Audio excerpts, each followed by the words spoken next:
Muito obrigado pelo convite, pastor Flávio, meu pastor. Essa igreja é uma igreja que mora no meu coração por vários motivos, tá? O principal deles é porque a minha filha, antes de estudar no EDESA, no CAIS, ela fez parte aqui do Clube de Desbravadores desta igreja. E o Clube de Desbravadores é um clube que eu acredito... Só um instantinho.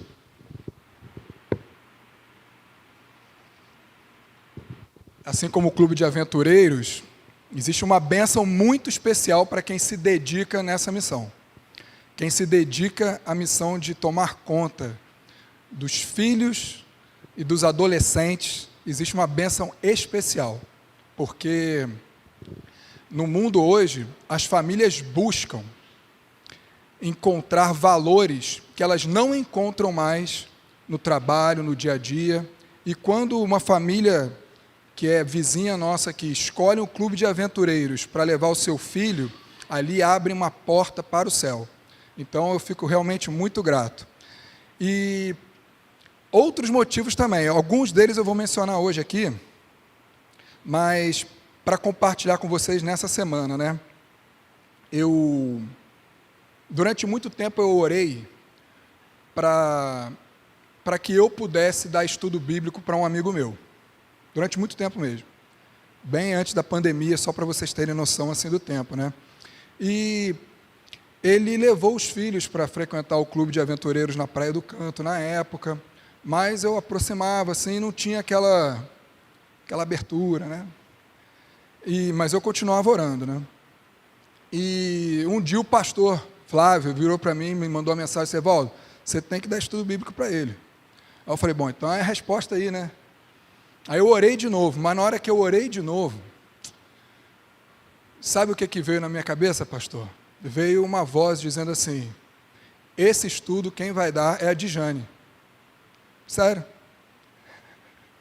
Não era eu orei muitos anos, mas na hora de dar o estudo, o Espírito Santo escolheu a Dijane. E é um grande amigo meu, ele frequenta aqui com vocês, tá? E, por outro lado, nessa semana, sexta-feira, cheguei no trabalho, né, eu moro aqui na Praia do Canto e trabalho aqui na Petrobras, aqui, 6 minutos a pé, um longo percurso a pé. Aí cheguei, botei o celular no bolso, cheguei na Petrobras, eu não ouço áudio de WhatsApp, eu tenho uma dificuldade enorme de ouvir áudio de WhatsApp, mas a pessoa que me mandou o áudio, eu falei, pô, essa pessoa me mandou um áudio aqui, eu vou ouvir, né? Aí essa pessoa me contou que ela estava, durante a semana, fazendo um treinamento de mentoria aqui na região.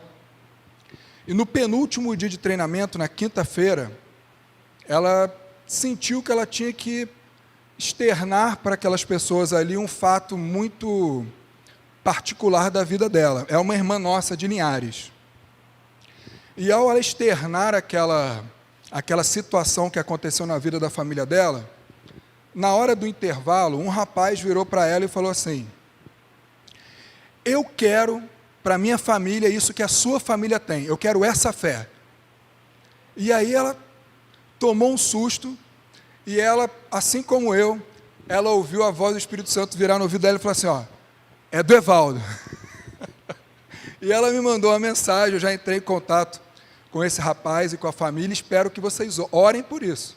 Eu não conheço ainda a pessoa, eu comecei a trocar mensagens aqui, mas às vezes o Espírito Santo age de maneiras que nós não esperamos, mas nós sabemos que sempre Ele está o quê? Certo. Ele está sempre certo.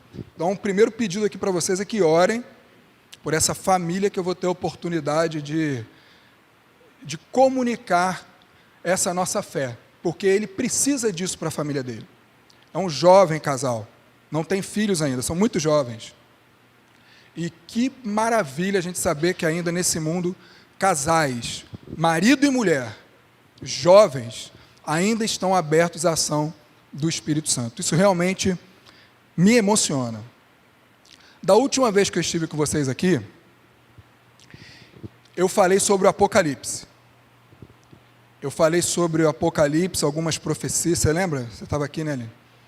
algumas profecias do Apocalipse. Acredito que eu trouxe algumas novidades proféticas para vocês naquele momento.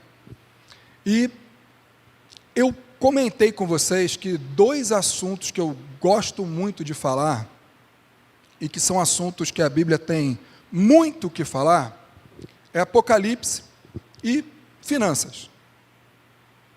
São os assuntos que eu gosto, que eu tenho prazer de estudar e falar. E a Bíblia é recheado, né? Como da última vez que eu estive aqui, eu falei sobre o Apocalipse. Hoje eu vou falar sobre o quê? Sobre finanças. Aí na próxima vez que vocês me convidarem, eu vou falar sobre o quê? Sobre profecia. Mas não sei se vai ser sobre o Apocalipse. Mas já fica a dica aí. E nas últimas 2 semanas, nós estudamos o Salmo como fonte de interpretação da profecia. E quando o pastor pediu para eu preparar uma mensagem para hoje, eu tinha um salmo no meu coração que eu estava estudando já. É um salmo conhecido, é um salmo que muitos se dizem assim, ó, é um salmo poderoso. E ele é poderoso mesmo, ele é poderoso porque ele transforma. Então, quando a gente fala que uma coisa é poderosa, não é porque o poder está ali naquela palavra fria, é porque aquela palavra, ao encontrar um coração aberto, aquela palavra entra e transforma. Então ele é poderoso mesmo. Eu vou pedir para vocês abrir a Bíblia. Eu não trouxe nenhuma apresentação, até porque já está muito bonito aqui atrás, mas se vocês tiverem aí em cima a Bíblia para apresentar os versos aqui, vocês podem apresentar. Vai ser sempre o mesmo salmo, é o Salmo 37. Abram, por favor, a Bíblia no Salmo 37, e eu quero trazer 4 aspectos do Salmo 37 para vocês gravarem. Se quiserem anotar, as crianças aí quiserem anotar para lembrar depois, isso é muito bacana. Quando eu era criança, eu gostava de anotar o que o pregador falava. Eu não sabia se era para aprender ou se era para depois cobrar dele, mas eu anotava. Eu não costumei cobrar, não, eu costumei aprender, então fica a dica também. Salmo 37 é um salmo conhecido, é um salmo realmente muito poderoso, muito bonito. E vou contextualizar para vocês um pouquinho só disso aqui.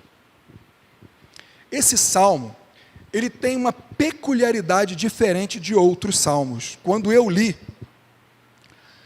os salmos, eu vejo assim, um homem muito inteligente e sensível, que consegue transpor para as palavras e na forma de música, o sentimento que ele está tendo, as emoções mais profundas. Eu vejo que Davi tinha essa inteligência de transformar em uma palavra musical, o sentimento mais profundo dele. Eu não tenho a menor capacidade de fazer isso. Eu não tenho nenhuma capacidade de transformar o meu sentimento mais profundo em uma palavra bonita, apelativa, ainda mais numa música poética. Mas Davi tinha. E normalmente, eu não sei se vocês vão concordar comigo, mas quando eu leio os Salmos, eu imagino Davi falando com Deus. Eu leio o Salmo assim, aí eu vejo Davi falando com Deus. Mas esse Salmo 37 aqui, ele me traz uma diferençazinha.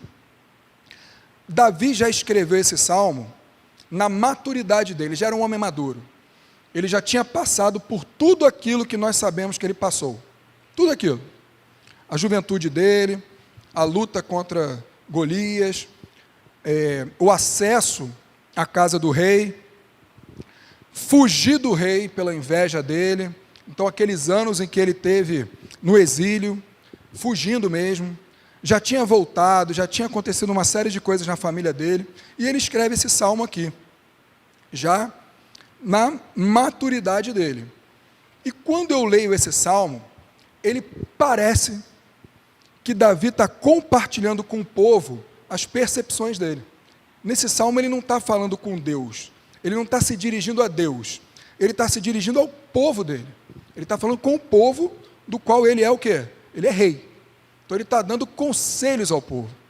Essa já é uma diferença marcante nesse salmo para mim. Quando eu falo sobre a Bíblia, para as pessoas, mas especialmente para crianças, eu digo que a Bíblia, ela ensina muito por contraste. Vocês já perceberam isso? A Bíblia ensinando por contraste. E o Salmo 37, ele faz esse uso do contraste entre o justo e o ímpio. Então ele dá características do justo e dá características do ímpio. E a gente vai ver isso junto aqui. Eu ainda estou contextualizando. E hoje, especialmente em relação à prosperidade e às finanças, eu vou chamar a atenção de alguns aspectos aqui nesse salmo, de como o justo lida com as suas finanças e como o ímpio lida com as suas finanças. E é claro que isso é um convite para a gente refletir como nós estamos lidando com o nosso dinheiro. Claro que isso é um convite. E para iniciar, eu queria fazer uma citação que eu vi na televisão essa semana também. Um rapaz disse assim: dizem que o inferno é um local terrível. Dizem que o inferno é um local terrível. Então, na imaginação dele, quando ele pensava no inferno, um local terrível. E para atrair as pessoas para lá, Satanás fez o caminho bem bonito e atrativo. Então, já que o inferno é um lugar tão ruim, para atrair as pessoas para o inferno, o caminho é o quê? O caminho é atrativo. Então, o caminho que Satanás criou para enganar as pessoas é um caminho que atrai. E essa parece ser uma estratégia muito inteligente do inimigo, do nosso adversário. Ele faz o caminho atrativo. E claro que nesse caminho atrativo para o inferno, vocês vão perceber nesse salmo algumas características. Então vamos começar, e eu já começo dizendo que esse salmo, olha como ele é atual. Diz assim: não te indignes por causa dos malfeitores, nem tenhas invejas dos que praticam a iniquidade. Eu lendo esse salmo aqui nessa semana, e meditando sobre ele, na hora veio na minha cabeça redes sociais. Na hora, eu meditando sobre esse salmo, eu vi ali aquela carga emocional que as pessoas, acompanhando a vida de outros nas redes sociais, elas começam a ver pessoas progredindo, muito felizes, viajando o tempo todo, curtindo a vida o tempo todo, e aí começa a sentir uma indignação. Natural, você fica acompanhando a vida de todo mundo que está bem, a sua vida não parece mais tão bonita. E aí você começa a ficar um pouquinho indignado com aquilo. Mas o conselho aqui não fique indignado. Eu não estou nem chamando as pessoas que estão curtindo a vida no Instagram de malfeitores. Porque a ideia do salmo aqui é que você não fique indignado. Primeiramente, não fique indignado. Porque você vai ver que não há razão para isso. No fundo aqui você vai ver que não tem razão nenhuma para isso. Primeira coisa que o Salmo nos convida, aí eu peço para você abrir no verso 3, por favor, diz assim: confia no Senhor e faze o bem, habita na terra, alimenta-te da verdade, agrada-te do Senhor, e Ele satisfará os desejos do teu coração. Entrega o teu caminho ao Senhor, confia nele, e o mais Ele fará. Essa é uma parte poderosíssima desse salmo. Primeiro, fala para a gente confiar no Senhor, não ficar se indignando com a aparência de prosperidade de outras pessoas. Confiar no Senhor, fazendo o bem. Não é ficar parado, é fazendo o bem.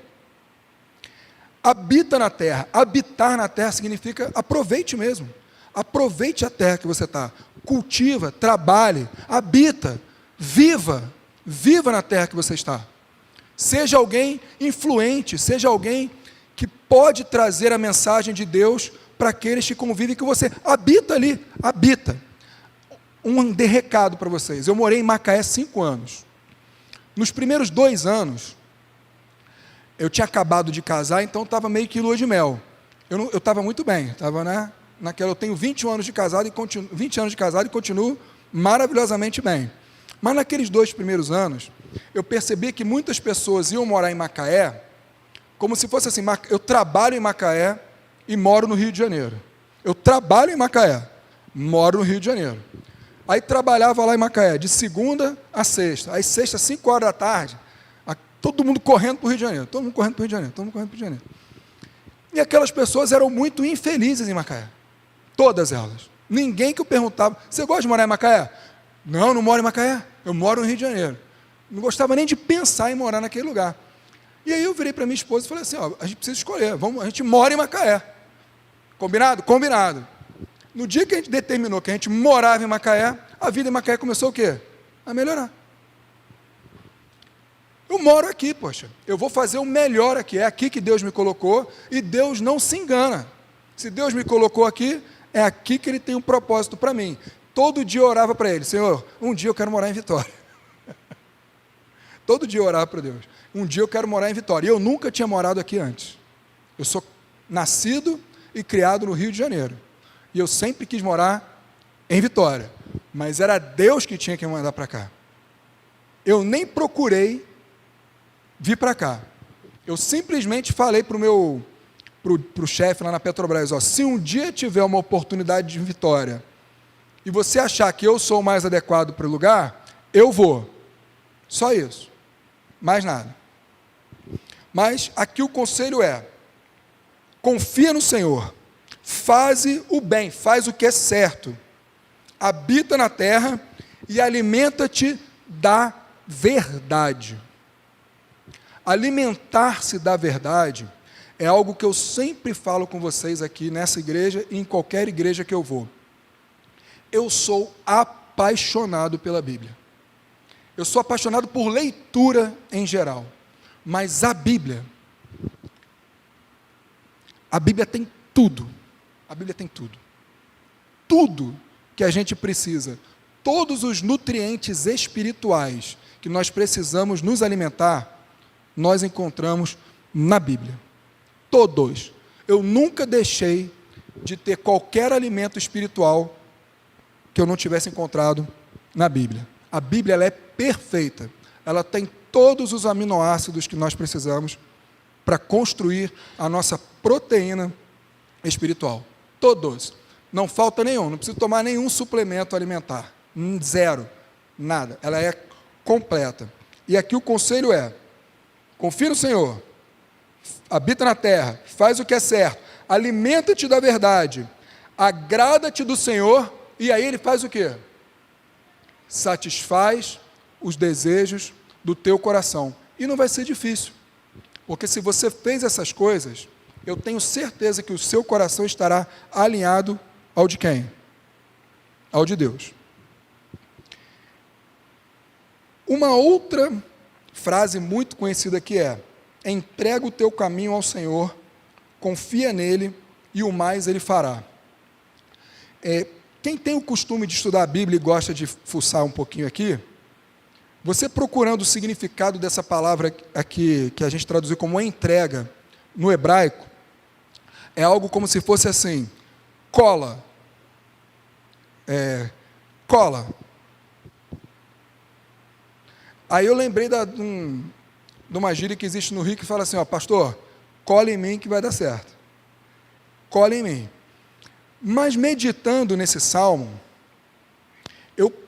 e aí orando, né, durante a semana, eu estava indo do trabalho para o shopping Day by Day.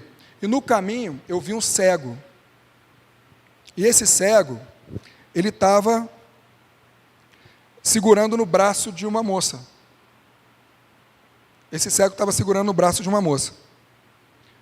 E ali eu percebi que esse é o significado aqui.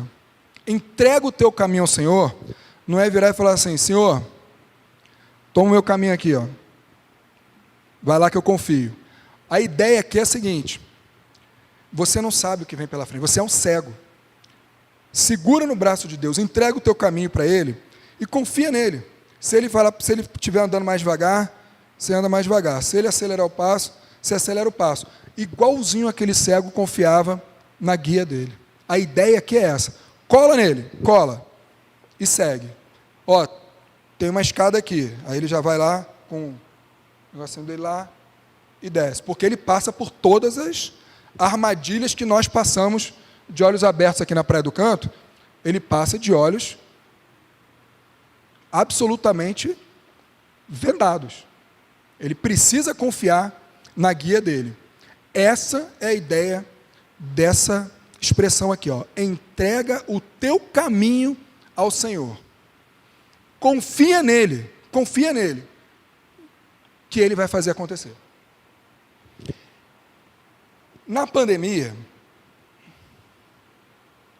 vou trazer para vocês uma outra história aqui, que ilustra a diferença entre confiar em Deus e viver na ansiedade. Diz assim: Ele concederá o que deseja o teu coração. Eu percebi durante a pandemia muitas pessoas que confiavam no emprego delas, no salário que elas tinham, e aí, de repente, aquilo acabou. E elas estavam numa situação de início de desespero. Início de desespero. Elas confiavam no emprego delas. Outras, a Aline também milita muito na questão das finanças, e a gente ouve muito, eu ouço desde muito jovem, a expressão, trabalha e invista uma parte do que você consegue ganhar, para você um dia ter uma independência financeira. Você já ouviu esse termo? Independência financeira. Esse é um termo que para mim nunca fez sentido. Independência financeira, para mim, é um termo que não tem sentido, porque eu dependo financeiramente de Deus. E você, por mais rico que eu seja, eu vou depender financeiramente de quem? De Deus. Então não existe independência financeira.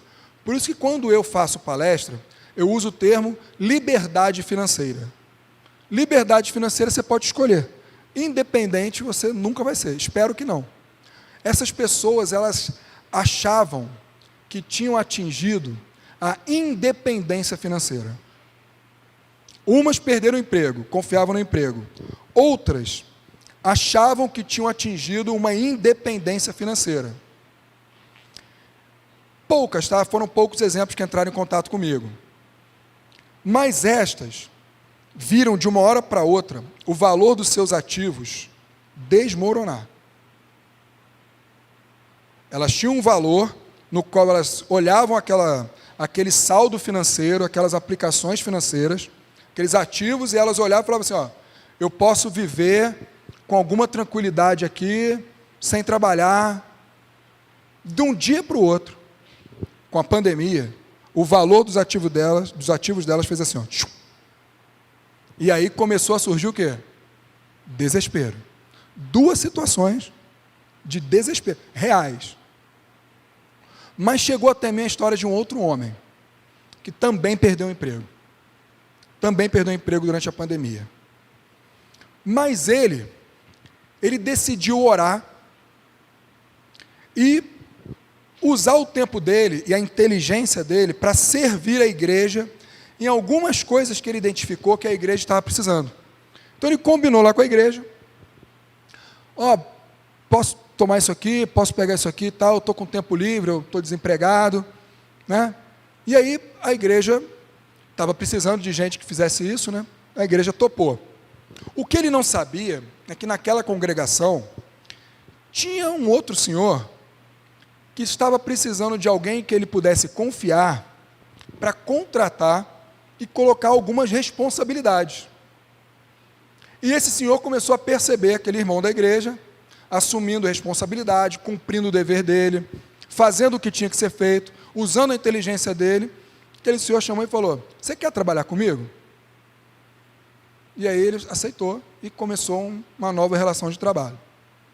O que aquele cara fez obedecendo o salmo aqui? O que ele fez? Vamos recordar? Olha o que ele fez. Ele confiou no Senhor? Ele perdeu o emprego, ele ficou reclamando? Não. O que ele fez? Confiou no Senhor. Ele fez o bem? Fez o que tinha que fazer? Fez. Ele habitou na terra. Era uma pandemia, ele perdeu o emprego, em vez de ficar reclamando e tal. Não, ele falou, não, eu moro aqui, essa é a minha igreja, esses são os meus irmãos de igreja, eu vou trabalhar por eles. Isso é habitar na terra. Habitou na terra. Se alimentou da verdade. Ele se alimentou da verdade. Ele se agradou de Deus. Mesmo na minha falta de emprego, eu vou me agradar de Deus. E começou a trabalhar para Deus. E qual era o desejo do coração dele? Um novo emprego para que ele pudesse prover para a sua família. Esse é o exemplo. Um homem simples. Nem vou falar o nome dele aqui, que é uma pessoa realmente simples. Tenho certeza que vocês não conhecem. Mas fica o ensinamento e o testemunho de um homem para quem Deus estava olhando. Eu não sei, não posso garantir, mas pela história da Bíblia, pelo que acontece lá no livro de Jó, eu imagino Deus virando para as outras pessoas no céu, Satanás não, porque não tem mais acesso, mas ele virar e falar assim, ó, olha lá o meu servo lá, ó, perdeu o emprego, está trabalhando, está feliz, não está reclamando, está grato pela oportunidade dele, darei mais uma oportunidade para ele. Vejam o meu servo Jó. Eu imagino isso acontecendo no grande conflito naquele momento. Então, confiar em Deus versus viver na ansiedade. Segundo ponto aqui. Só mais uma história boa aqui. Eu tenho um amigo há muitos anos na Petrobras, que ele diz que a cada 6 meses, ele coloca a carteira em cima da mesa, olha para ela e fala assim, e aí, quem manda em quem? E ele faz uma reflexão profunda da vida dele a respeito disso. E por que eu estou trazendo essa história? O segundo ponto é o seguinte, prosperidade temporária versus eterna. Prosperidade eterna. Vou ler aqui os versos 16 e 17. Diz assim, é um verso muito difícil para mim em alguns momentos da minha vida, especialmente quando eu era bem mais jovem. Mas diz assim, mais vale o pouco do justo do que a abundância de muitos ímpios. Mais vale o pouco de um justo do que a abundância de muitos ímpios. A Bíblia é muito clara aqui em dar um superlativo aqui. O pouco de um justo versus a abundância de muitos ímpios. E diz o verso 17, e eu louvo a Deus porque tem o verso 17 aqui, diz assim, pois os braços dos ímpios serão quebrados, mas os justos, o Senhor os sustém. Mais uma vez aqui, a gente vê o contraste do justo, cuja riqueza daquele justo, ainda que pouca, é abençoada por Deus. E ele usa aquela pouca riqueza para glorificar a Deus. Eu nunca contei aqui para vocês a história de um rabino, e que ele era muito pobre, ele era miserável, pastor, miserável. Mas ele estava sempre agradecendo a Deus, um coração muito grato, estava sempre agradecendo a Deus, grato por tudo. E as pessoas, né, os judeus daquela comunidade, comentavam, né? Pô, mas o rabino, ele é um miserável, não tem nada, ele quase não tem o que comer, magrinho, mas vive agradecendo, e aquilo começou a incomodar eles, e eles, vamos fazer alguma coisa para ajudar o rabino. Aí foram lá falar com o rabino. Chegaram lá, o rabino agradecendo tudo na vida e tal, eles perguntando o que ele podia fazer para ajudar, e ele, nada, não, eu tenho tudo e tal. Aí teve um que não aguentou e falou, mas você é um miserável, você não tem nada, como é que você está agradecendo? Aí ele virou e falou assim, mas você sabe, se essa vida miserável não é exatamente a vida que eu preciso para ser salvo? Ou seja, na visão dele, a vida miserável que ele tinha não significava nada perto da salvação que ele teria. Quem fala algo muito parecido com isso para a gente, no Novo Testamento, é o apóstolo Paulo. O apóstolo Paulo fala isso. qualquer coisa desse mundo aqui, aí ele dá o exemplo de coisas muito terríveis. Ele fala, mas isso aqui que eu estou passando não é nada perto da glória futura, que ele já via, gente. Por isso que ele era tão apaixonado, ele já via a glória futura. A esperança estava nele porque ele já vivia aquilo apesar da miséria da vida dele. E isso está disponível para cada um de nós. Isso não é impossível. Viver a glória futura, mesmo diante de qualquer coisa que nós passemos por aqui, está disponível. Está disponível. Você quer pagar o preço? Já foi pago. Amém? Amém. E os ímpios? Qual é a diferença então para os ímpios? Os ímpios, normalmente, eles acumulam, mas eles colhem vazio. Não adianta, quanto mais eles têm, mais fundo é o buraco da alma. É muito triste você ver alguém que é tão pobre que só tem dinheiro. É muito triste a vida de alguém assim. Eu conheço pessoas assim. Pessoas tão pobres que só têm dinheiro. Muito triste mesmo. Não sei se você conhece gente assim, mas é triste a vida de alguém que é tão pobre que só tem dinheiro na vida. Triste. E esse salmo faz essa comparação. E por que os braços quebrados ali dos ímpios, né? Porque o ímpio confia no braço dele. Lembra de Nabucodonosor, quando ele olha tudo aquilo que ele construiu, né? E aí Deus vai e tira tudo dele. É a ideia que o ímpio confia na sua capacidade de executar. O justo confia em Deus. Terceiro ponto aqui. E para começar esse terceiro ponto, eu vou trazer um pensamento do pastor Luciano. O pastor Luciano hoje ele é secretário da Associação Sul Espírito Santense. Ele foi meu pastor lá no Rio de Janeiro, na Barra da Tijuca, e depois foi meu pastor na Praia do Canto também. E nesse período eu já ouvi ele dizer mais de uma vez o seguinte: prioridade é o que você faz com o seu tempo e com o seu bolso. O resto é auto-engano. Prioridade é o que você faz com o seu tempo e com o seu bolso. O resto você está se enganando. Então, exemplo disso. Eu digo o seguinte: a minha família vem em primeiro lugar. Isso é o que eu falo. Mas na hora de decidir o que eu faço com o meu tempo, eu não coloco a família em primeiro lugar. A família é realmente minha prioridade? Não. Prioridade é aquilo que eu fiz com o meu tempo e com o meu bolso. O resto, historinha para se enganar. E dizem que o pior engano é aquele que você faz contra si mesmo, né? É o auto-engano. Então vamos lá, terceiro ponto. Generosidade versus avareza. Anota isso aqui também, gente. Isso é muito importante. Verso 21 diz assim: o ímpio pede emprestado e não paga. O justo, porém, se compadece e dá. Esse é o primeiro ponto. Segundo ponto, no verso 25.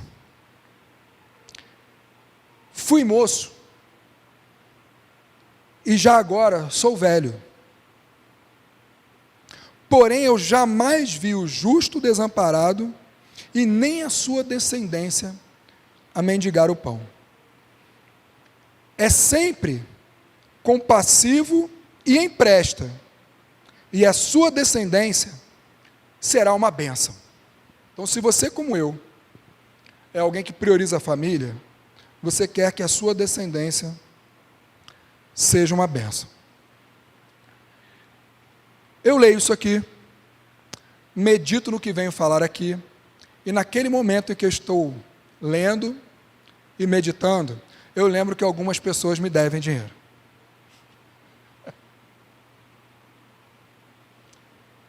E aí eu falo, o que eu faço com essa informação que veio agora na minha cabeça? Aí eu viro para Deus e falo: Senhor, se nunca me pagarem, nunca me deveram nada.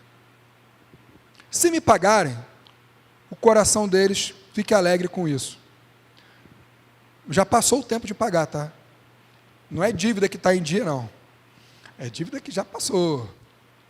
Eu nem lembrava, aí eu li isso aqui e lembrei. Falei, não, preciso perdoar, pelo menos para Deus. Para Deus, está perdoado. Se eles me pagarem, não vou falar nada não, vou aceitar. Por quê? Para o coração deles é importante devolver. Mas se não devolverem, tá bem, alguém aqui também tem alguém que deve e gostaria de, diante de Deus, abrir mão de receber? Amém, amém. Já que vocês levantaram a mão, eu não ia falar isso se não tivesse ninguém levantado. Está gravando? Não tem problema não, não vou falar nome. A Bíblia diz o seguinte, que quem dá aos pobres, empresta a Deus. Vocês já leram isso? Quem dá aos pobres, empresta a Deus. A Bíblia também diz o seguinte, que quem... Então, ou seja, se você deu alguma coisa para alguém, quem é o fiador?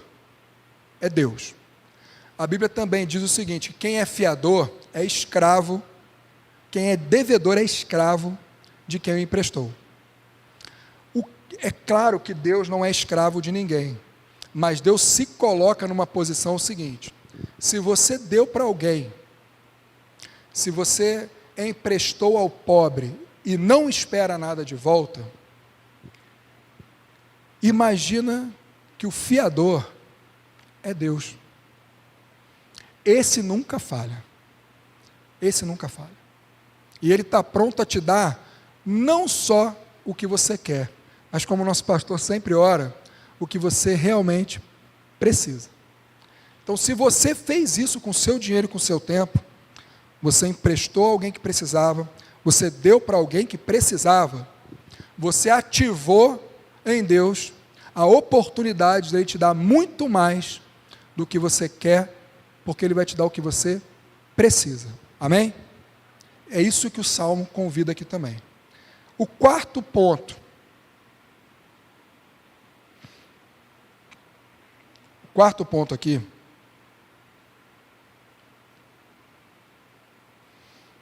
É o seguinte. A justiça de Deus e a nossa responsabilidade. Então, aqui no Salmo 37, fala sobre a justiça de Deus e a nossa responsabilidade. Então, leia comigo aí o verso 7, diz assim: descansa no Senhor e espera nele. Não te irrites por causa do homem que prospera em seu caminho, por causa do que leva a cabo os seus maus desígnios.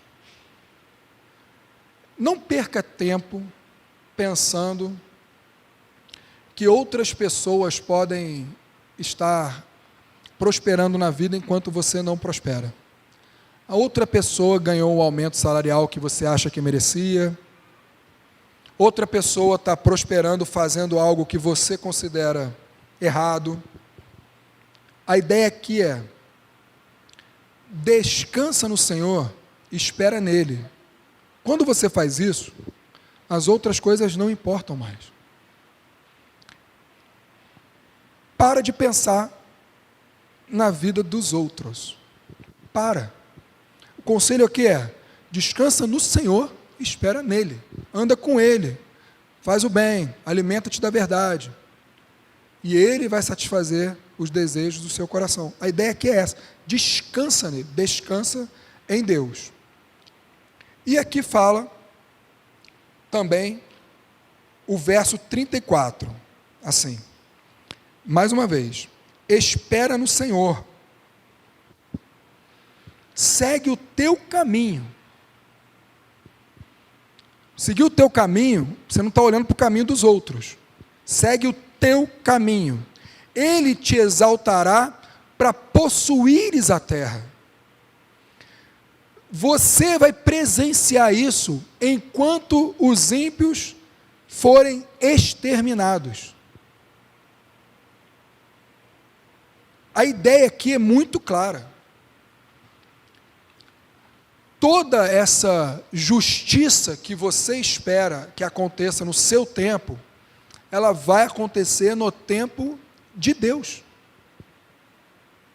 Ainda que você não veja acontecendo, ela vai acontecer no tempo de Deus. Aqui diz apenas o seguinte: você vai ser exaltado para possuir a terra. Gente, quando a gente lê isso aqui, é impossível você não lembrar do Apocalipse. Em que momento que você vai ser exaltado para possuir a terra, para receber de herança aquilo que é de Deus? Enquanto há um extermínio do mal, não é no seu tempo de vida, não espere isso. Isso não é para acontecer enquanto você está trabalhando. Isso é para acontecer no momento específico. Aqui é muito claro. Ele vai te exaltar para possuir a terra e você vai presenciar isso, enquanto os ímpios são exterminados. Aqui existe um tempo certo para a justiça de Deus ser feita. E por que Deus retarda a justiça dele? A Bíblia ensina, porque Ele quer que todos sejam o quê? Salvos. E se o nosso sentimento de injustiça tiver que durar por mais tempo para salvar mais pessoas, amém.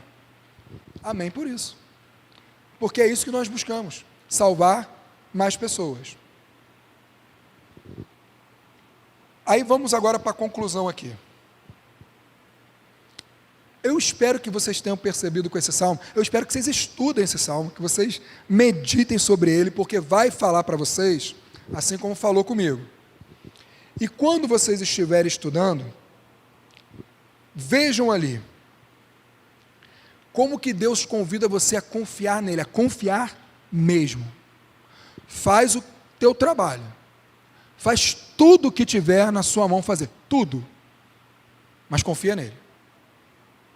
Segundo ponto, seja generoso com o seu tempo e com o seu dinheiro. Generoso. E eu não estou falando aqui só de devolver o dízimo e ter um coração generoso para as ofertas. Você sabe que não é disso que eu estou falando. Eu estou falando do seu tempo e do seu dinheiro com generosidade. Seja generoso. Invista o seu dinheiro na eternidade.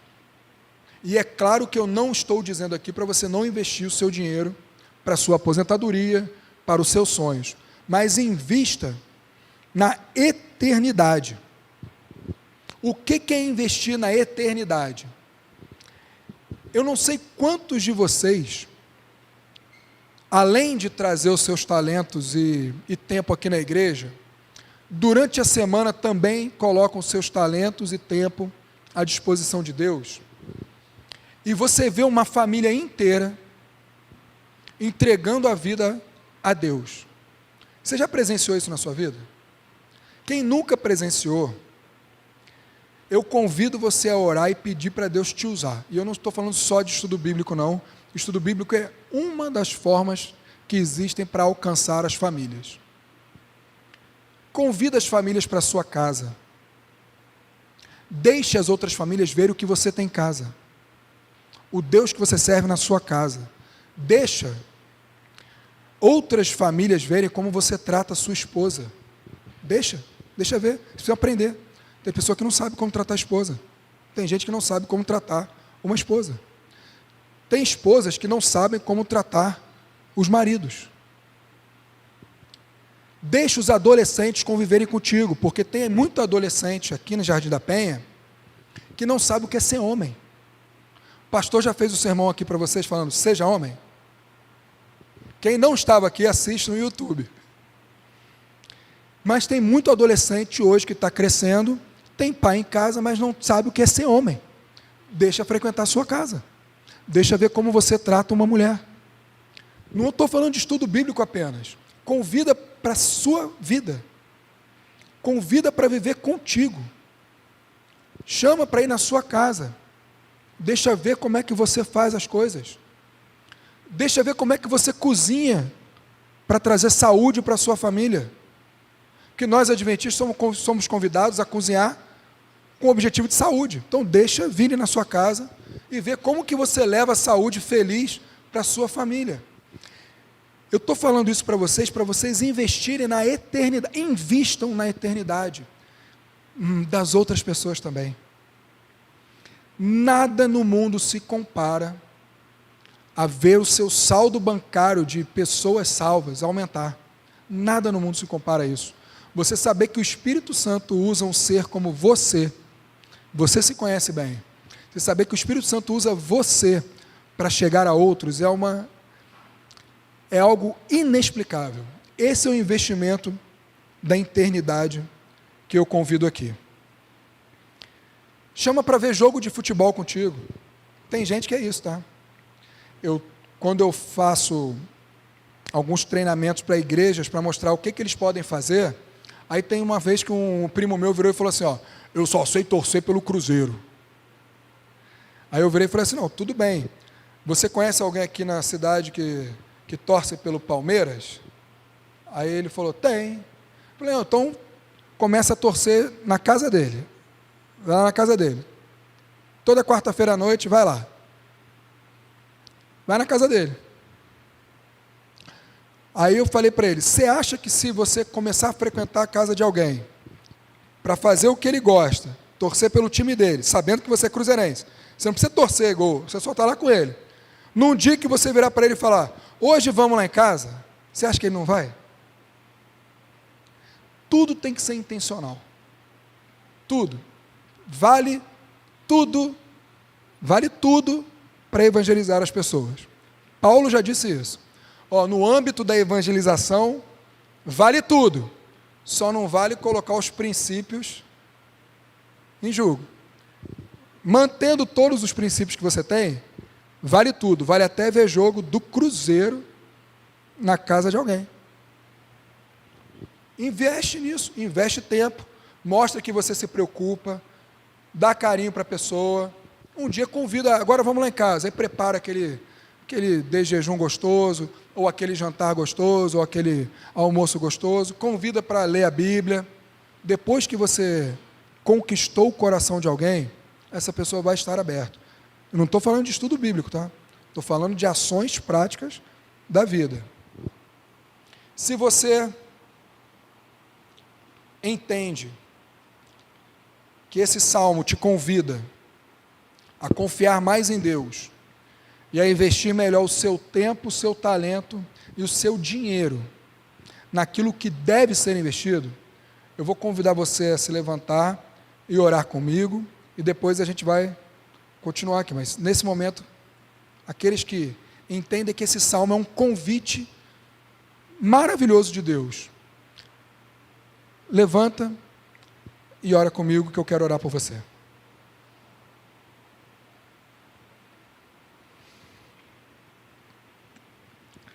Santo e amado Deus, o Senhor me conhece desde quando eu comecei a ser tecido no ventre da minha mãe, Pai.